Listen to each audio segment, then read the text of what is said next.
बिस्मिल्लाहिर्रहमानिर्रहीम अल्लाहुम्मा सल्लि अला मुहम्मद व अला आलि मुहम्मदिन कमा सल्लैता अला इब्राहीम व अला आलि इब्राहीम इन्नका हमीदुम मजीद अल्लाहुम्मा बारिक अला मुहम्मद व अला आलि मुहम्मदिन कमा बारकता अला इब्राहीम व अला आलि इब्राहीम इन्नका हमीदुम मजीद सुब्हानल्लाहि व बिहम्दिही सुब्हानल्लाहिल अज़ीम सुब्हानल्लाहि व बिहम्दिही सुब्हानल्लाहिल अज़ीम सुब्हानल्लाहि व बिहम्दिही सुब्हानल्लाहिल अज़ीम सल्लल्लाहु तआला अला मुहम्मद सल्लल्लाहु अलैहि वसल्लम सल्लल्लाहु तआला अलैहि व आलिहि वसल्लम। आज का हमारा टॉपिक है इलेक्ट्रॉन अफिनिटी। इलेक्ट्रॉन अफिनिटी क्या है? इलेक्ट्रॉन्स के लिए affinity, affinity mean ability, ability का मतलब क्या है? सलाहियत। इलेक्ट्रॉन के लिए सलाहियत क्या मतलब? इलेक्ट्रॉन लेने की सलाहियत, इलेक्ट्रॉन कबूल करने की सलाहियत जो होती है किसी भी एटम की, उसको हम क्या कहेंगे? Electron affinity. यानी दूसरे वर्ड्स में हम केमिकली अगर हम इसको देखें तो हम कहते हैं कि जब किसी एटम के अंदर हम इलेक्ट्रॉन ऐड करते हैं, इलेक्ट्रॉन ऐड करने से उसका इलेक्ट्रॉनिक क्लाउड डिस्टर्ब होता है। जब उसका इलेक्ट्रॉनिक क्लाउड डिस्टर्ब होता है तो हम कहते हैं यहाँ पे इमिट होने वाली, खारिज होने वाली जो एनर्जी है, this is known as electron affinity.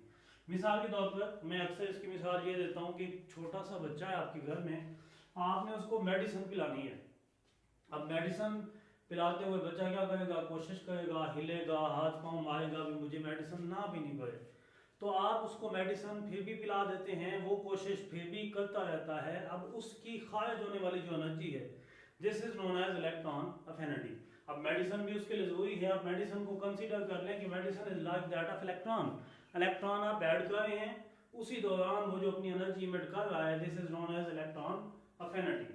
ये हम कहते हैं कि एनर्जी चेंज होता है जब 1 mole electron is added to the 1 mole gaseous atom में। जब हम इलेक्ट्रॉन ऐड करते हैं तो इसको हम क्या कहते हैं? इलेक्ट्रॉन अफिनिटी कहते हैं। इस दौरान जो एनर्जी रिलीज होता है, और इससे बनता क्या है?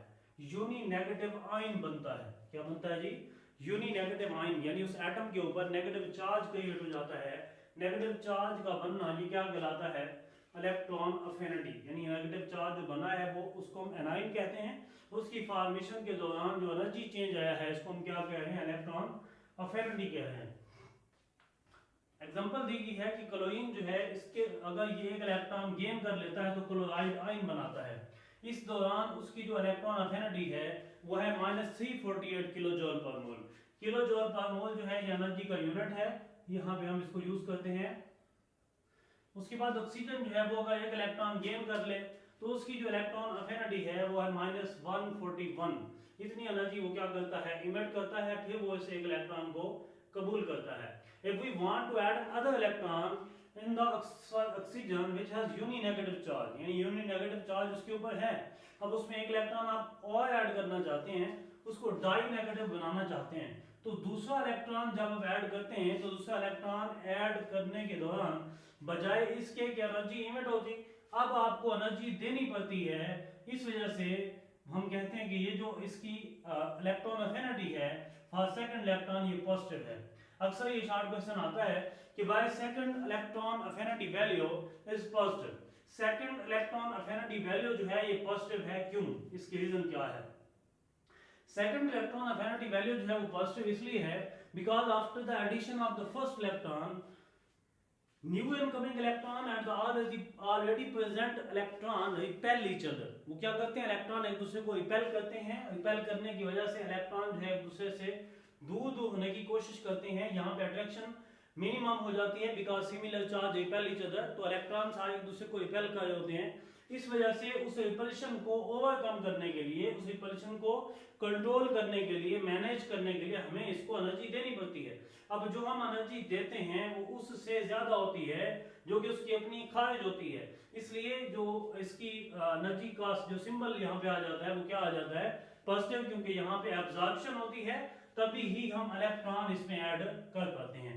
इसलिए सेकंड इलेक्ट्रॉन अफिनिटी वैल्यू जो है वो ऑलवेज पॉजिटिव होती है। उसके बाद हम कहते हैं कि नेट एनर्जी चेंज जो है, अगर हम सिर्फ ऑक्सीजन के लिए देखें तो वो क्या है? हम कहते हैं कि वो दोनों इलेक्ट्रॉन अफिनिटीज का मजमुआ है। फर्स्ट इलेक्ट्रॉन अफिनिटी कितनी है और सेकंड कितनी है, उन दोनों का मजमुआ क्या है? नेट एनर्जी चेंज है सिस्टम में। तो फर्स्ट इलेक्ट्रॉन अफिनिटी जो है वो -141 है और सेकंड इलेक्ट्रॉन अफिनिटी जो है वो 798 है। अगर इनको प्लस माइनस करें तो हमारे पास रिजल्ट आता है 657 किलो जूल पर मोल एनर्जी चेंज है इसमें। यानी इतनी एनर्जी एब्जॉर्ब हुई है तब जाके ऑक्सीजन -2 चार्ज वाला जो ऑक्साइड आयन बना है। उसके बाद है इलेक्ट्रॉन अफिनिटी पे कुछ फैक्टर्स अफेक्ट करते हैं। कौन से फैक्टर्स हैं जो इलेक्ट्रॉन अफिनिटी को क्या करते हैं, अफेक्ट करते हैं? उनमें सबसे पहला फैक्टर क्या है? Nuclear charge. Nuclear charge of an atom.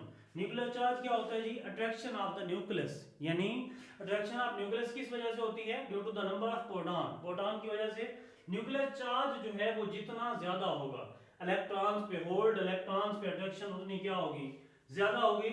Electrons पे अट्रैक्शन ज्यादा होगी तो एटम की इलेक्ट्रॉन अफिनिटी भी ज्यादा होगी, यानी दूसरे इलेक्ट्रॉन्स को कैप्चर करने की एबिलिटी भी ज्यादा होगी। जिसका न्यूक्लियर चार्ज ज्यादा है उसका अपने इलेक्ट्रॉन्स पे अट्रैक्शन ज्यादा, अगर अपने पे ज्यादा है तो साथ वालों पे भी ज्यादा होगी। उसके बाद दूसरा इसमें फैक्टर है अपना न्यूक्लियर चार्ज के बाद size of atom. Size of atom क्या बताते हैं हमें कि एटम का साइज जो है वो कितना है, एटम छोटे साइज का है या बड़े साइज का है, उसके साइज का हमने बताना है। एटम जितने छोटे साइज का होगा न्यूक्लियस का होल्ड उतना ज्यादा होगा, न्यूक्लियर चार्ज उतना ज्यादा होगा, न्यूक्लियस की अट्रैक्शन उतनी ज्यादा होगी। न्यूक्लियस की अट्रैक्शन जितनी ज्यादा होगी उतना उसकी इलेक्ट्रॉन अफिनिटी ज्यादा होगी। जितना बड़े साइज का एटम होगा, डिस्टेंस ज्यादा, फासले ज्यादा, अट्रैक्शन कम, तो फिर इलेक्ट्रॉन अफिनिटी भी कम होगी। उसके बाद नेक्स्ट फैक्टर हमारे पास क्या है जी? नेक्स्ट फैक्टर हमारे पास है electronic configuration of an atom. किसी एटम की इलेक्ट्रॉनिक कॉन्फ़िगरेशन किस किस्म की हो तो उसकी इलेक्ट्रॉन अफिनिटी पे क्या इफेक्ट होगा। इलेक्ट्रॉनिक कॉन्फ़िगरेशन के बारे में हमने पीछे भी ये कांसेप्ट पढ़ा है कि इलेक्ट्रॉनिक कॉन्फ़िगरेशन की जब हम बात करते हैं तो हम कहते हैं कि अगर क्या हो, इलेक्ट्रॉनिक कॉन्फ़िगरेशन जो है, अगर कोई हाफ फिल्ड एलिमेंट है या कंप्लीटली फिल्ड एलिमेंट है तो वो ज्यादा स्टेबल होता है as compare to incomplete orbital. यानी कोई ऐसा एलिमेंट है जो कि हाफ फिल्ड है या उसका वैलेंस शेल का जो ऑर्बिटल है वो कंप्लीटली फिल्ड है, देन दे आर स्टेबल। वो स्टेबल है तो उनकी रिएक्टिविटी क्या होगी? कम होगी। उसमें इलेक्ट्रॉन ऐड करना भी मुश्किल है और उसमें से इलेक्ट्रॉन निकालना भी मुश्किल है, इलेक्ट्रॉन ऐड करना मुश्किल है। यानी इलेक्ट्रॉन अफिनिटी की वैल्यू जो है वो यूं समझ लें कि बहुत ज्यादा कम होगी, क्योंकि वो स्टेबल है, वो आसानी से इलेक्ट्रॉन को कबूल नहीं करना चाहेगा। तो यहाँ पे जब हम इस बात को एक्सप्लेन करते हैं तो हम कहते हैं कि ऐसे भी एलिमेंट्स हैं जिनका इलेक्ट्रॉनिक कॉन्फ़िगरेशन जिनकी हाफ फिल्ड भी नहीं है, कंप्लीटली फिल्ड भी नहीं है, then they are more reactive. Why? Because they have incomplete valence orbital. उनमें इनकम्प्लीट वैलेंस ऑर्बिटल होगा। मिसाल के तौर पर पी के अंदर, पी सबशेल के अंदर मैक्सिमम 6 इलेक्ट्रॉन आ सकते हैं। आपके पास 5 इलेक्ट्रॉन है, आपके पास 4 इलेक्ट्रॉन है। अब वो जो पेयर्ड इलेक्ट्रॉन है due to opposite spin they have greater repulsion with each other, उनमें ग्रेटर रिपल्शन होगी, देयरफॉर इलेक्ट्रॉन्स का रिमूवल जो है वो क्या हो जाएगा? इजी हो जाएगा। इलेक्ट्रॉन्स की एडिशन या उसको डिस्टर्ब करना भी क्या हो जाएगा? इजी हो जाएगा। इस वजह से वो ज्यादा फेवरेबल होता है एज कंपेयर टू रिएक्टिविटी के लिहाज से अगर हम देखें तो। लेकिन जब हम हाफ फिल्ड और कंप्लीटली फिल्ड की बात करते हैं तो हम कहते हैं कि स्टेबल ज्यादा होते हैं। मिसाल के तौर पर अगर हम नाइट्रोजन को देखें, इसका एटॉमिक नंबर 7 होता है, 1s2 2s2 उसके बाद 2p3। अब वैलेंस शेल इसका दूसरा बन रहा है 2s2 इलेक्ट्रॉन, 2px 2py और 2pz। p के 3 डिजेनरेट ऑर्बिटल होते हैं, हर एक में एक एक इलेक्ट्रॉन आ जाएगा क्योंकि हमारे पास हैं 3। अब एक एक इलेक्ट्रॉन है तो इसका मतलब क्या हुआ? p क्या है? Half filled. p half filled है तो ये ज्यादा स्टेबल होगा as compare to incomplete orbital. उसके बाद कंप्लीटली फिल्ड ऑर्बिटल होते हैं जैसे कि नोबल गैस एलिमेंट्स होते हैं, उनकी वैलेंस शेल की इलेक्ट्रॉनिक कॉन्फ़िगरेशन होती है ns2 np6। इस वजह से उनकी स्टेबिलिटी भी क्या होती है? ज्यादा होती है। अगर हम फास्फोरस की बात करते हैं तो इसका एटॉमिक नंबर 15 होता है, 1s2 2s2 2p6 उसके बाद 3s2 उसके बाद 3p क्या आ जाएगा? अब 2 4 6 10 2 12 और 3 15। अब इसमें देखें p में कितने इलेक्ट्रॉन आ गए? 3।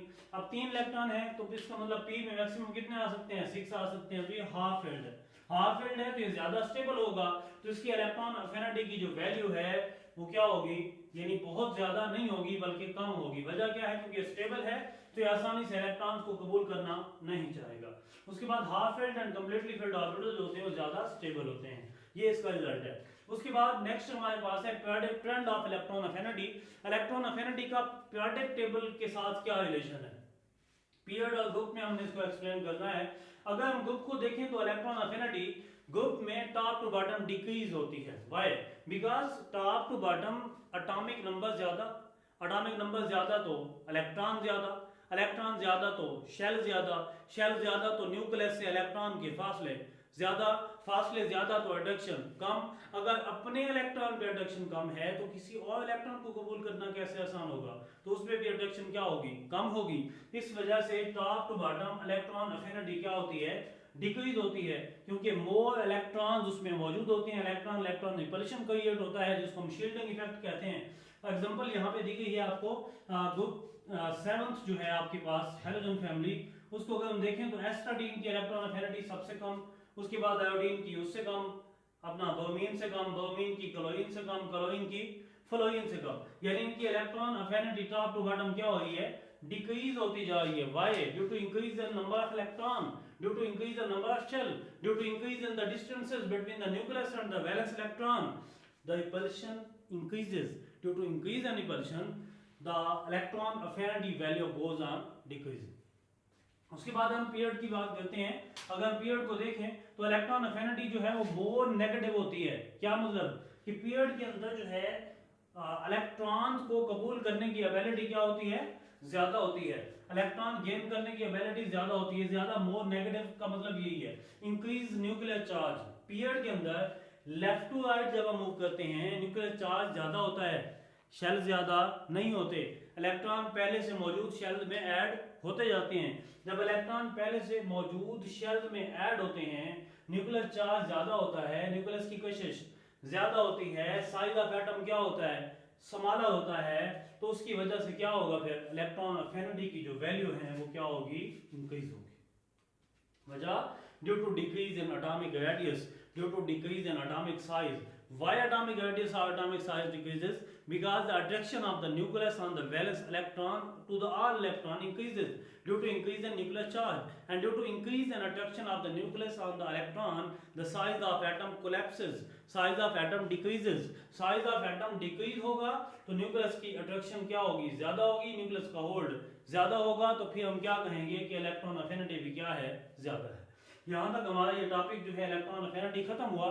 नेक्स्ट इसका एक पार्ट रहता है इलेक्ट्रोनेगेटिविटी, वो इंशाल्लाह हम डिस्कस करेंगे। कोशिश करें इसको साथ साथ आप जैसे जैसे लेक्चर आ रहे हैं तो इनको साथ साथ याद करते हैं, ताकि आपका कंसेप्ट भी क्लियर होता है और साथ साथ जो है आपकी तैयारी भी होती है। इंशाल्लाह ताला हम कोर्स कंप्लीट करेंगे और आप इसको मजीद इससे अपडेट रहने के लिए जो है यूट्यूब जो चैनल है उसको सब्सक्राइब कर लें अपने पास, ताकि डेली बेसिस पे लेक्चर आप तक जो है पहुंचते हैं। Thank you so much. अल्लाह हाफ़िज़।